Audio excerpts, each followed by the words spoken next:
Jimin finally speaks up about the controversy involving his ex-girlfriend, something he never had to explain but chose to talk about anyway.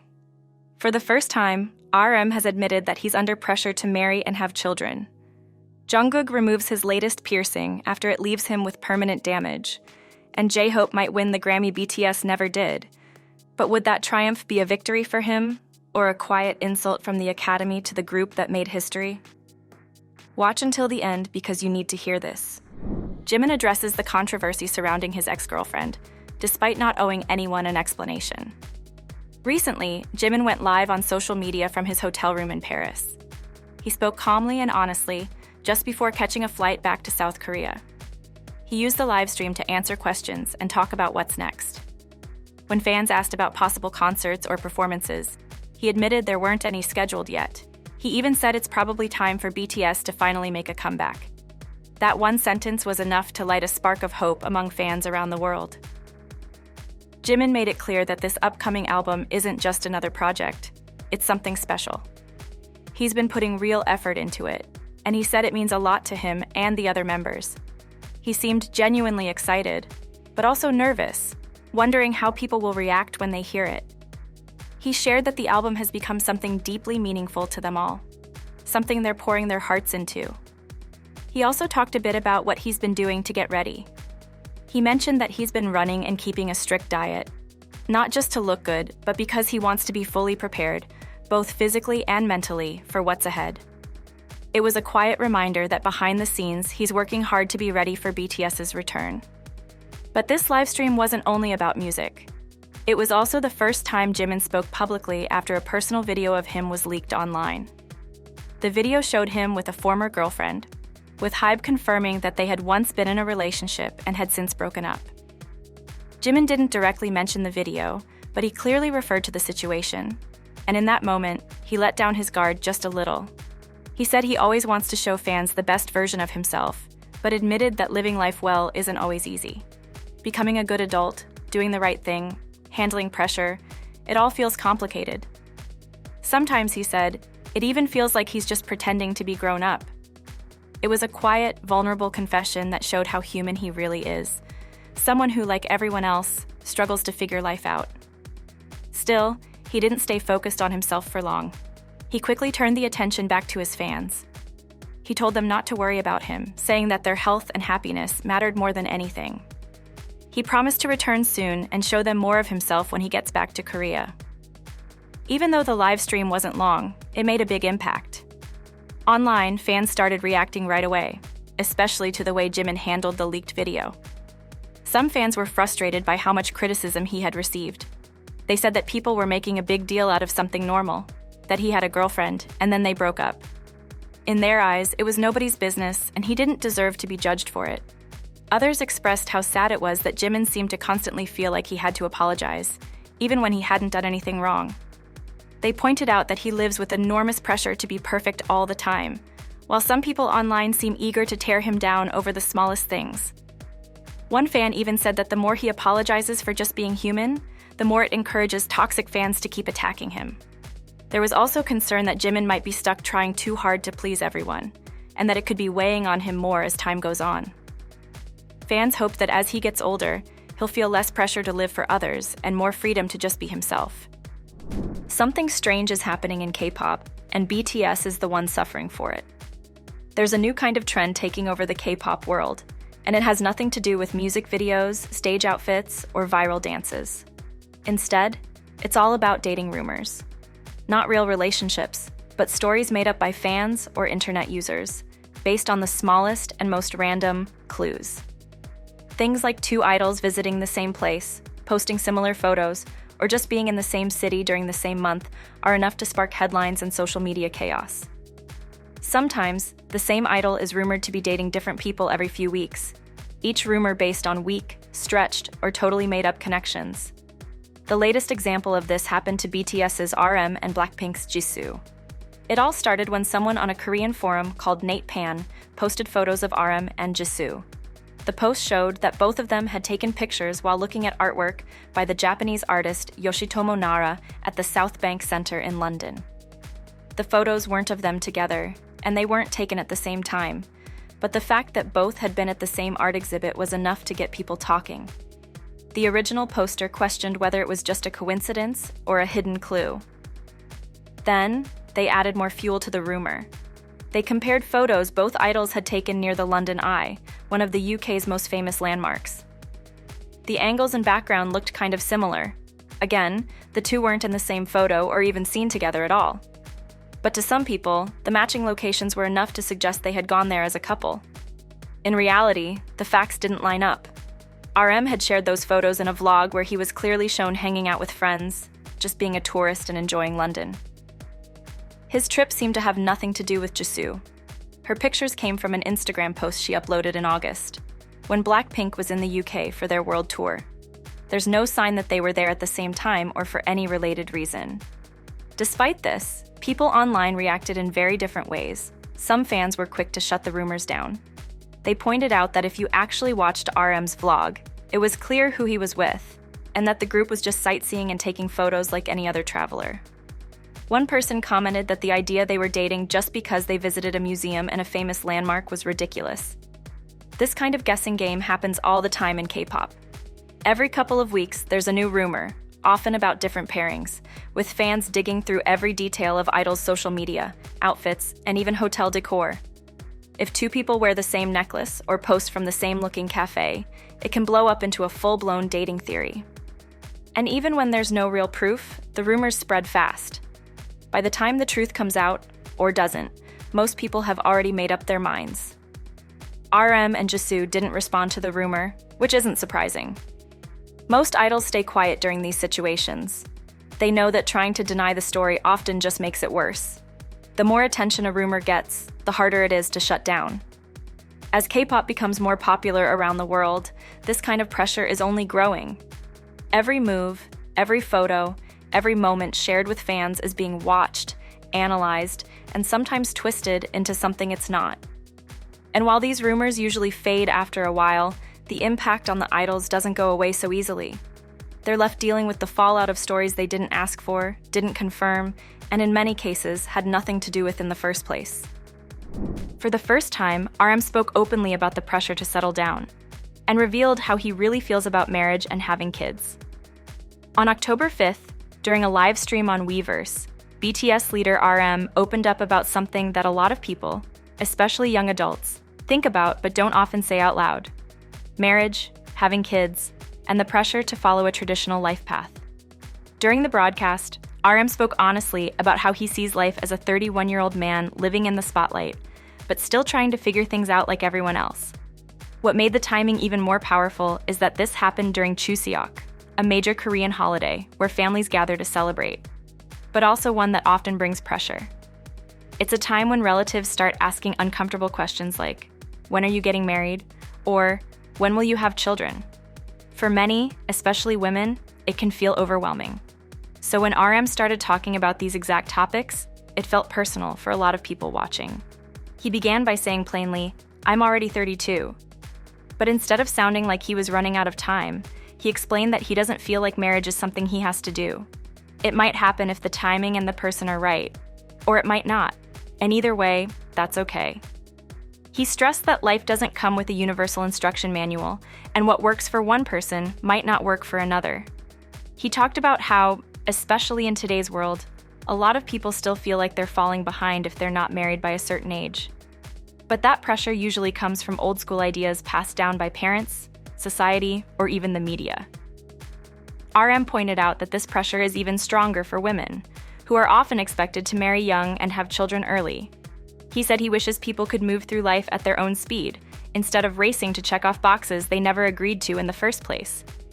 Then he brought up something that really made people stop and think: the idea that marriage doesn't magically fix loneliness. In fact, if someone can't handle being alone, being married might make things worse, not better. He said people are unpredictable, that what they want can change quickly.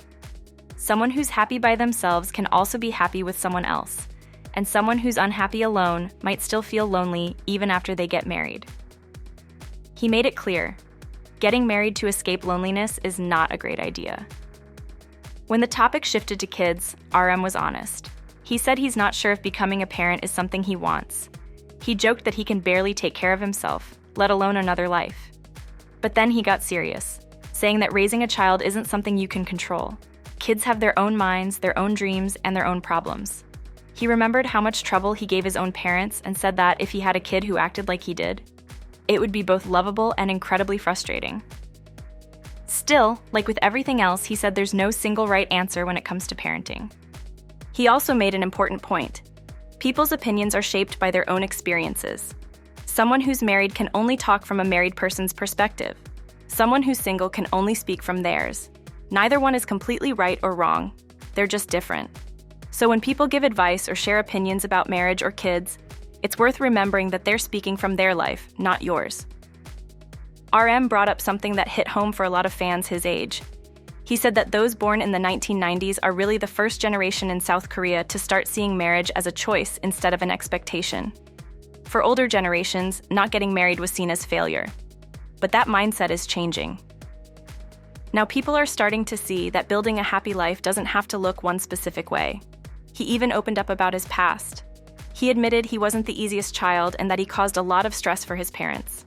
He said that today, he does his best to be a good son, not just because he wants to be, but because he feels like he owes it to them. He laughed about maybe interviewing his parents one day just so people could hear how wild he was as a kid, but it was clear he wasn't joking about how much he values them now. Toward the end of the live stream, RM touched on a bigger question. What actually makes life meaningful? People chase all kinds of things: marriage, travel, hobbies, success. But those things don't come with guarantees. Everyone's path is different. But he did share two things that, in his opinion, always help: reading and exercise. He said those two habits never lie. They're not magical fixes, but they're reliable, simple ways to stay grounded and grow, physically and mentally. He closed the live stream by saying that getting married probably won't solve loneliness. It might even bring its own version of it. But he didn't say that to discourage people. He said it because it's real. And through the whole talk, he wasn't bitter or negative. He was calm, thoughtful, and sincere, like someone who's trying to figure it out along with the rest of us. His message landed hard for a lot of viewers, not because he gave people answers, but because he admitted that there aren't any easy ones. In a world where everyone seems to be in a rush to figure life out, RM said it's okay to be unsure. It's okay to question everything. And most importantly, it's okay to live your life your way. Jungkook gets rid of his newest piercing after it causes permanent damage. Jungkook surprised fans with an unplanned Weverse livestream. As he chatted casually with fans for over an hour, Jungkook revealed that he had taken out his bottom lip piercing, the small piece of jewelry that had appeared just under his lip next to his well-known beauty mark. The piercing had only been visible for 27 days. Fans first noticed it on September 1st, during his birthday livestream, and the internet exploded. Photos, edits, and hashtags took over social media. For many fans, it was a cool and edgy new look. But less than a month later, it was already gone, and Jungkook didn't hide the reason. He pointed to the spot and said, almost laughing, that it had been painful. It kept getting caught on things, and it made him uncomfortable, so he decided to remove it. But even that simple explanation triggered a huge reaction online. Back on September 1st, during his birthday livestream, Jungkook had already mentioned that the piercing was causing trouble. Earlier that same day, while eating poke, a bowl of rice, raw fish, and toppings, he accidentally hit the piercing with his tooth while chewing. That impact broke one of his lower teeth. He told fans that the tooth became sharp after breaking. But what really surprised people was what happened next. Instead of spitting it out, he accidentally swallowed the broken piece of his own tooth. Jungkook laughed and said it was like chewing sand, but since it was his own tooth, he figured it wasn't a big deal. Fans, however, didn't laugh quite as easily. Many were concerned about the injury. They pointed out that elaborate piercings, especially ones near the gums or teeth, can be risky. Dental problems like chipped teeth, gum damage, or infections aren't uncommon. What happened to Jungkook, they said, wasn't just bad luck. It showed how even a simple piercing can interfere with everyday things like eating and talking. By the time Jungkook mentioned removing the piercing weeks later, many fans already had a feeling it wouldn't last. Some remembered how uncomfortable he looked during the birthday stream. Others had noticed how often he touched the area, as if it was bothering him. After hearing his explanation, people agreed he made the right call. Comments across social media praised him for choosing health and comfort over style or trends. Others brought up how important it is for fans to support idols' personal decisions. Whether it's getting a piercing or removing one, these choices affect their daily lives. Fans pointed out that the best thing they could do was respect that Jungkook did what was best for himself. Still, not everyone saw the situation as harmless. Some fans voiced concern that Jungkook's decisions sometimes seem impulsive, choices made in the moment that later leave lasting effects. They recalled how he once tattooed both his arms extensively, only to struggle later with skin damage and regret. Over time, he reportedly had to modify or replace several of those tattoos, which many believe stemmed from insecurity about how they turned out. To these fans, the lip-piercing incident felt like part of a growing pattern, where Jungkook's boldness and curiosity occasionally lead to pain or permanent changes he didn't fully think through. While they admire his fearlessness and self-expression, they hope he'll start taking better care of himself before making choices that could cause lasting damage. J-Hope might win a Grammy without BTS, but would that be the Academy's silent insult to the group? On October 4th, fans of BTS and J-Hope were met with exciting news. Killin' It Girl, his latest single, has officially been submitted for consideration at the 2026 Grammy Awards. According to Popcore, a well-known music news page on X, the track is being considered in two categories: Best Music Video and Best Pop Duo Group Performance. However, it's important to note that these are submissions, not official nominations. The Recording Academy has yet to release the final list of nominees. Released on June 13th, Killin' It Girl dropped on a meaningful day, the 12th anniversary of BTS. That timing alone made it special to fans. But the song also marked J-Hope's third single since completing his military service, and his fourth overall project since returning to music. As soon as the Grammy submission was made public, fans took to social media to share how proud they were. Some said the song was already the highlight of his solo career and didn't need a trophy to prove its value. Others were more direct, saying he should win and that Killin' It Girl was clearly one of the year's best tracks. One fan even said there was no point in waiting for the results. They should just hand him the award already. Some fans took it further. They argued that Killin' It Girl had already become a global phenomenon. Whether or not the Grammys recognized it didn't matter. It had done what great music is supposed to do: bring people together, get them dancing, and leave a lasting impression. They believed that if the Recording Academy passed on this track, it would reflect more on the award's credibility than on the song itself. But not all the reactions were positive. Some fans, especially longtime BTS supporters, expressed frustration about the way K-pop artists are treated by Western award shows.